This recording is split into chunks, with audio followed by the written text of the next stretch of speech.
Dit is Woensdag en amper tyd vir ons week om op 'n afdraand te klim, maar as die afdraand nog lank voor jou uitlê, bied ons vir jou vandag 'n wegbreek in die middel van jou week.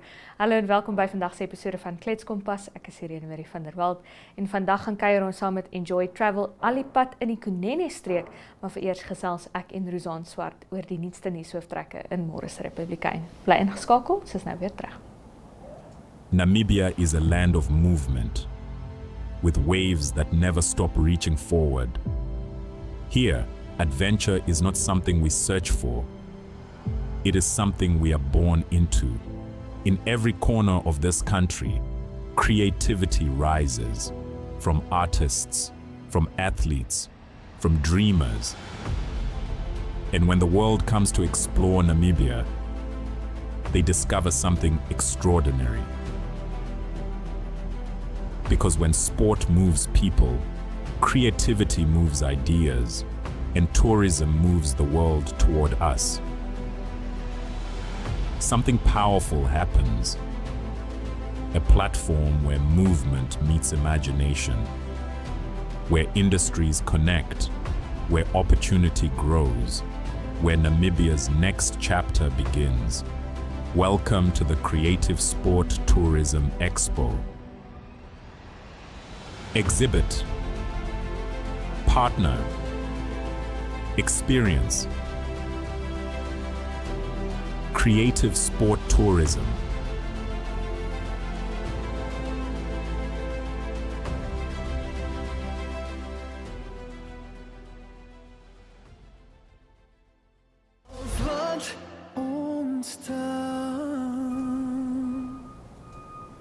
Rosanne Swart saam met my in die Kletskompas ateljee, hoe gaan dit? Nee, dit gaan heel goed. Lê jou week ook nog ver voor jou uit? Ja, dit voel vir my so. Ons het ons het die semies van die NSSR Liga, so my week is nog lank. Ja, ek tik nou al heel week die datum en dan sê ek 2027 aan die einde. einde. O, jy's vooruit. Daar's baie jare in hierdie jaar gewees. Today's been a busy week for us. Rosanne en Môre se Republikein, die nuutste oor woestyn aangepaste leeu's. Ja, daar was laasweek so 'n konferensie gewees hier in Windhoek wat hulle 'n bietjie gepraat het oor die groot roofdiere van Namibië en hoe baie van hulle in bedreiging is of dan nou op die half amper uitgewis is, en onder andere is een van die roofdiere wat nou oor gepraat was die woestyn aangepaste leeu's in die Skedelkus. En daar's net 12 van hulle oor. So gelukkig sluit dit nou nie die hele kus in nie, dit sluit nou net daai stukkie in, maar dis nog steeds maar hartseer dat daar net 12 van hulle oor is. En dan het hulle ook 'n bietjie gepraat oor die wilde honde wat hulle so skat is so tussen 130 en 350 oor in die hele Namibië. En dan 'n groot onderwerp was ook die jagluiperds wat so 1200 is. Maar so dit is nou 'n klomp organisasies, daar's 'n hele lange lys organisasies wat bymekaar gekom het, maar onder andere die WWF van Namibië en die Cheetah Conservation Fund en al hierdie groot kat mense, as dit mense sou kan sê, wat bymekaar gekom het en gesê het, maar ons moet werk aan 'n ander plan as net om te sê, okay, hierdie is beskermingsgebied, want daar's te veel mens-dier konflik en dit is op die ouende wat veroorsaak vir die afnemende nommers. Ja, dit is vir my hartseer om te hoor van die woestyn aangepaste leeu's, want ek onthou daar is 'n dokumentêr wat verlede jaar bekend gestel is oor die woestyn aangepaste leeu's en die heel eerstes van hulle, jy weet, en dit is iets wat so uniek is aan Namibië en eintlik so 'n biologiese wonderwerk is in 'n manier, jy weet, as jy nou daai dokumentêr gaan kyk, verduidelik hulle baie mooi oor die voedingswaarde wat leeu's kan put uit iets soos robbe en vis en so aan en so voort. En hoe hulle toe nou 'n lewe gemaak het en al floreer het uit dit uit. Natuurlik Dr. Flip Stander, 'n baie bekende naam as dit kom by die woestyn aangepaste leeu's. Hy is die persoon wat toe nou die eerste keer hierdie leeu's gevolg het en begin besef het, maar luister, hierdie kind kan hierdie is nie 'n normale leeu nie. Ja. So ja, dis iets wat so uniek is aan Namibië en dis iets wat ek dink in die kort tydjie wat ons weet van hierdie woestyn aangepaste leeu's, jy weet, wat ons, ek dink baie trots geraak het op as 'n land. En dit gaan nou baie sentimenteel klink, maar dit is vir my so half 'n simbool van Namibiërs. Ons Definitief, is mense wat werk met wat ons het en wat aanpas tot ons omstandighede en self my hartseer wees, jy weet. Ja, Veral vir Dr. Stander, sy lewe Dit is sy sedert hy lewe, ja, hierdie leeu's ja. ontdek het, is hy woon daar in die woestyn, hy het baie minimale kontak met die res van die wêreld, as ek amper sê. En hy het sy lewe gewy aan hierdie leeu's sedert hy dit ontdek het die eerste keer, jy weet. En die feit dat 'n mens nou op 'n stadium kan kom en jy weet, okay, jy kan sê daar's net 12.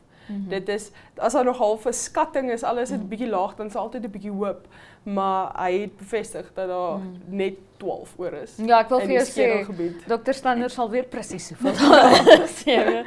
Hy het nie net vir elke 'n naam op. Hy Ja, sal weet. ja, die eerste paar het name gehad. Hy het weer eens die dokumentêr, hy het die gebeendere van die eerste woestyn aangepaste leeu daar by hom, daar by sy woning in die woestyn. Ja, en dit spreek tot nie net hoe belangrik dit is vir hom persoonlik nie, maar ek wil amper sê wat 'n wonderwerk dit is dat so iets kan gebeur, jy weet, dat iemand wat geleerd is in biologie en in, jy weet, dierelewe en so, dat hulle kan besef, wow, hierdie is nie net 'n algemene hier is nie sommer van nie. Maar ja, dan ook in Morris Republikein herstelwerk aan wat destyds in Monte Cristo weg was. Ja. Dit gaan woes daar. Dit gaan ek hoor so. Nee, dit is regtig die slaggate op daai pad is iets verskrikliks. Dit voel vir my as jy een wiel in die slaggat gaan en dryf jou res van jou kar so 'n bietjie vir al hierdie klein karretjies. Ja. So maar ja, daar's blykbaar iets om na uit te sien is dat hulle dit gaan regmaak binnekort. Hulle het al 'n begroting daarvoor gegee, maar soos met Namibië, wanneer dit nog gaan gebeur, dit weet ons nou nie. Ja, dit is nou nog nie heeltemal nie, maar dis ook klaarblyklik nou as gevolg van die spoedwalle wat opgerig is op die hoofweg. Baie mense wat glo dan nou ompad kies en een van hulle is dan in Monte Cristo weg hier deur die noordelike nywerheidsgebied waar ons kantoor en ons ateljee geleë is. So ja, dis sulke tipe dinge wat toe hulle daai spoedwalle oprig, toe dink ek, hoe nou gemaak soos dit. Verkeersvloei is uit en uit amper soos water in 'n manier dat jy as jy hom hierso stop, dan gaan hy nou aan die ander kant op. Jy weet, mense gaan nie ophou om hulle karre te vat net omdat daar nou spoedwalle is nie. Hulle gaan 'n ander pad kies, al is dit dalk 'n langer pad. Afstandsgewys, tydsgewys wil hulle die kortste pad hê. Ek as 'n drywer kon toe hulle die spoedwalle oprig, dadelik dan kan 'n mens sien die toename in verkeer. Dit is iets verskrikliks en jy weet ook nie nou deesdae. Jy kon op 'n stadium die bepaal, okay, die skool gaan begin en nou is dit maar net elke dag is daar verkeer. Want daar is nou nie meer 'n ander weg vir die mense om te vat of 'n makliker weg of so. Ja, maar dis ook die ding en dis iets wat my na in die hart lê as iemand wat nou nog moet gaan kry, daai papiertjie gaan kry. Is verkeer is meer as net karre en die bestuur van verkeer, jy weet, daar is nou so 'n bietjie van 'n pan. Die bestuur en die beheer van verkeer gaan oor meer as net karre. En dit is Wyko Nekundi se groot argument gewees in die hof met Michael Amushelelo was dat dit nie gaan oor die karre nie, dit gaan oor die voetgangers, jy weet. Maar in 'n manier as jy jou verkeer wil bestuur, moet jy albei kan. Jy weet, dit is albei kan akkommodeer. Dis soos jy het suiwer water en sout water en hulle moet in 'n manier nie mooi met mekaar meng nie, jy weet. Hulle moet apart bly. Ja, jy moet hulle geskei hou en jy moet dan nou 2 pyplyne oprig sodat jy die suiwer water en die gesoute water, jy weet, kan van een plek na die ander toe kry en dis vir my baie dieselfde met die bestuur van verkeer. Ja, en dan ook in Morris Republikeine arbeidskwessie. Dit is die arbeidsadvieskommissie raad glo ek, wat onder die ministerie van arbeid val. Minister Mwais Emmanuel wat nou daarvan beskuldig word dat hy half die pogings om hierdie raad, 'n nuwe raad aan te stel half kortwiek.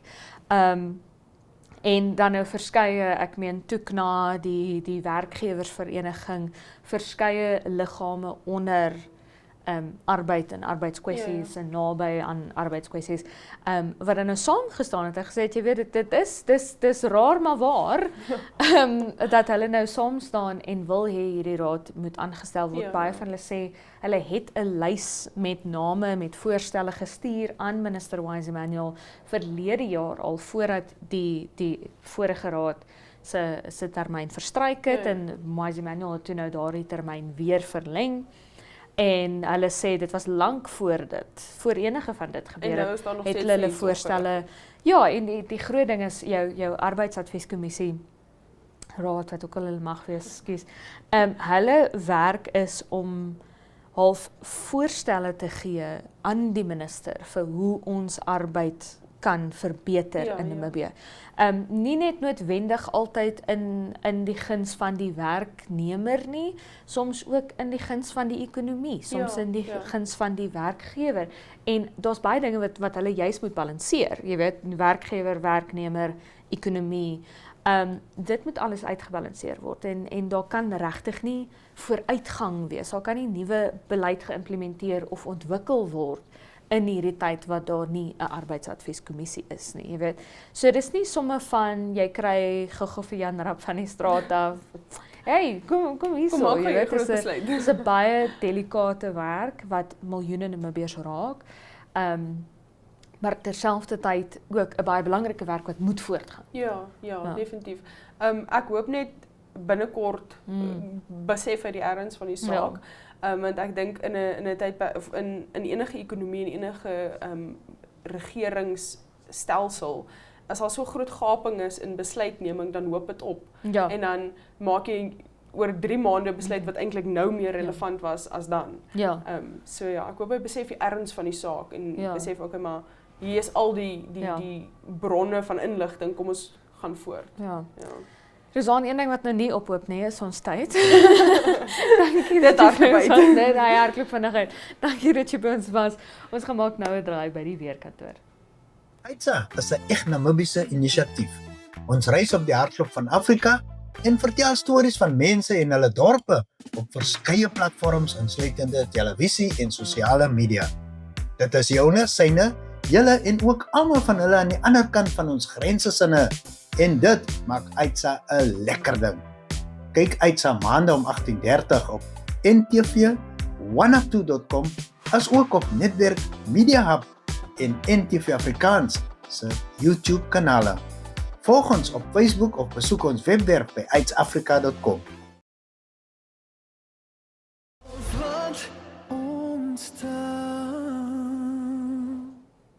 Dit is bitsig in die hoofstad die afgelope paar dae, maar kom ons gaan vind uit of dit nog bitsiger gaan wees op jou donderdag.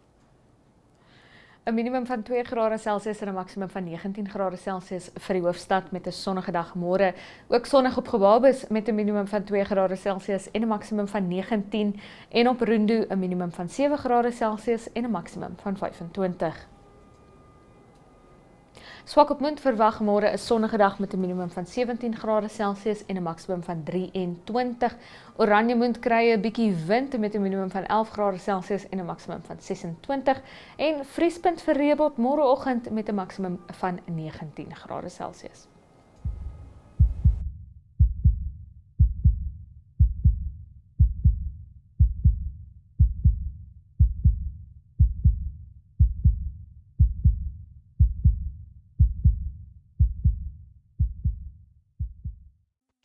Servikale kanker is die mees algemene oorsaak van sterftes onder vroue in 21 van die 48 lande in Afrika suid van die Sahara. Byna 100% van alle gevalle van servikale kanker kan toegeskryf word aan die menslike papilloma virus HPV, met HPV tipe 16 en 18 wat ten minste 70% van alle servikale kankers wêreldwyd veroorsaak. Vroue wat met HIV leef is 6 keer meer geneig om servikale te ontwikkel as die wat nie HIV het nie. Aangesien Afrika suid van die Sahara die grootste las van servikale kanker dra, is maniere om die toeganklikheid en gebruik van voorkomende dienste daarom dringend nodig. Die ouderdomsgestandaardiseerde voorkomsyfer van die kanker in Afrika suid van die Sahara in 2020 was 131 uit 100,000 vroue.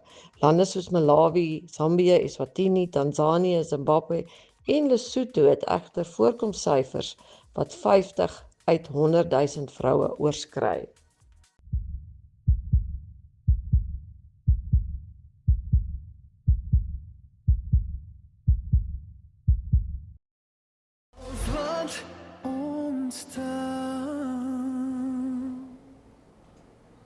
Dit is tyd nou vir 'n kuier in Kunene by Kifaru Luxury Lodge.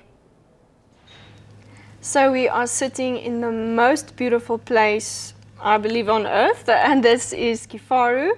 And I'm sitting here with Jaco Miller, and he's going to tell us a little bit more about Kifaru, how they ended up here, what they are doing, and just share with us and the viewers this amazing place that you've built up here.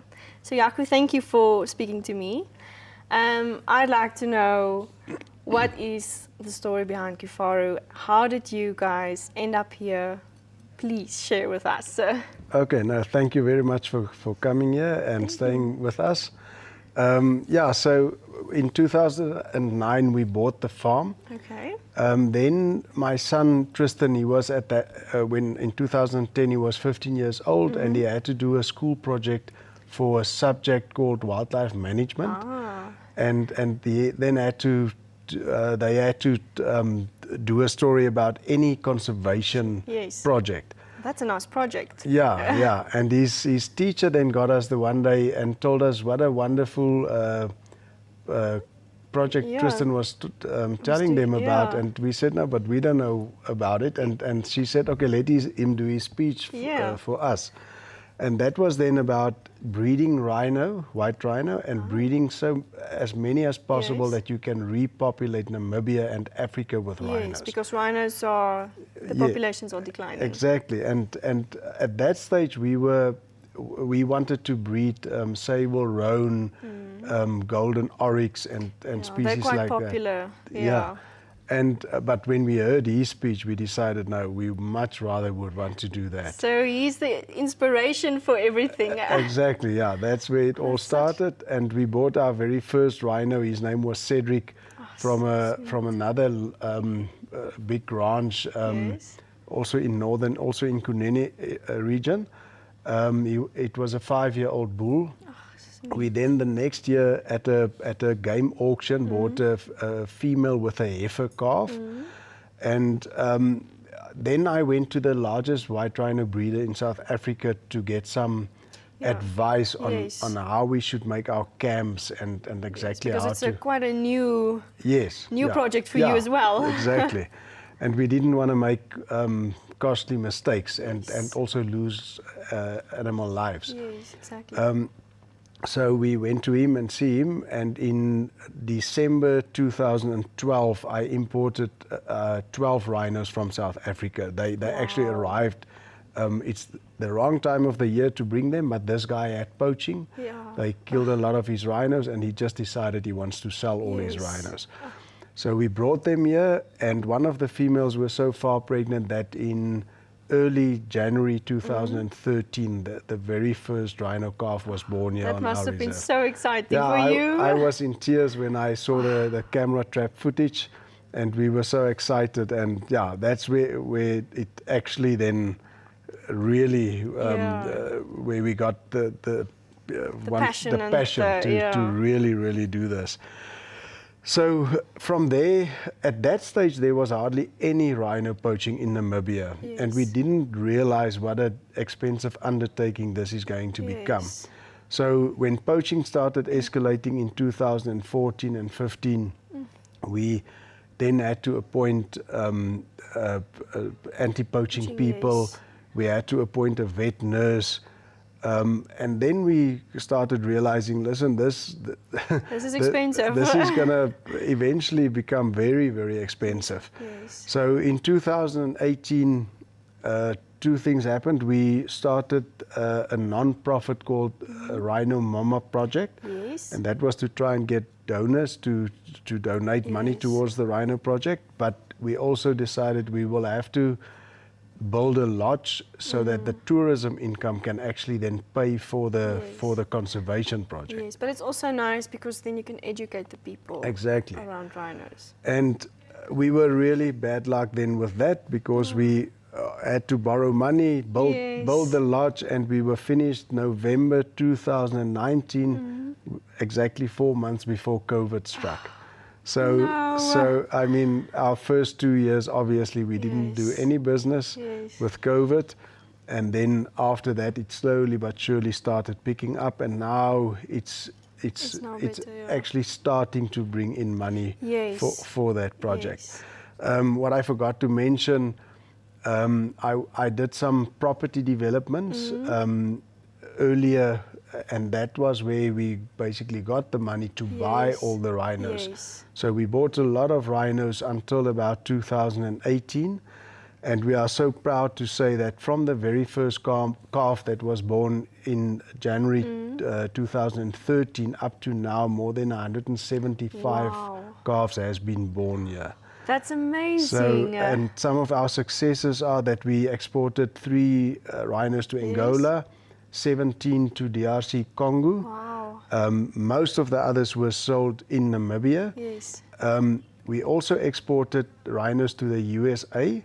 Wow. You get people that reckon it shouldn't happen. It's an African species, but we believe that, and you can go read up on that, there is species that's been saved from extinction by doing exactly that. Yes. The Arabian oryx is an example of that. Yes. It went extinct in its natural habitat, almost extinct, and they bred. They exported before that. They exported Arabian oryx also to Texas, where we exported our rhinos, and they were eventually able to repopulate Arabia with Arabian oryx, and today it's a huge success story. Yes, so we believe beautiful. that Texas has exactly the same climate than us.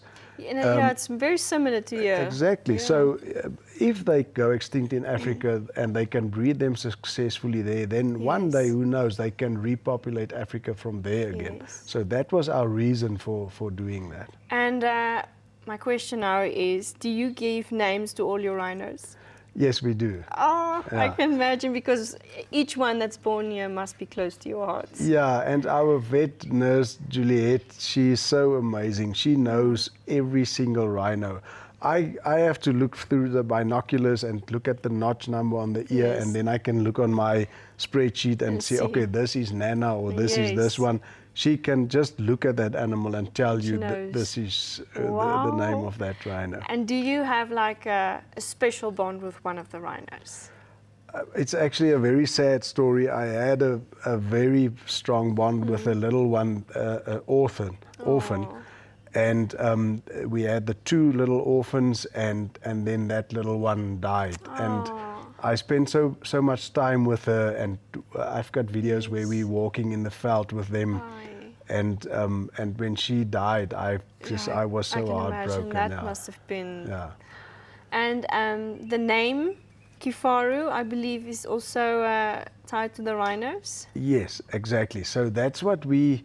When we decided to build a lodge, so that this lodge, the tourism income, can pay for the conservation, I wanted to have a name that means rhino, and eventually the nicest sounding name for me was Kifaru, and that's a Swahili name for rhino. Yeah. So that's actually it's a beautiful name. It's interesting also. Yeah, no, I like it a lot. But Jaco, thank you so much for sharing us your story. It's really an incredible story. And I believe everyone that will come visit here will also enjoy and see the beauty behind it. And we will get to know a little bit more about Kifaru soon. Thank you very much. I appreciate the opportunity. Yeah, you're also welcome.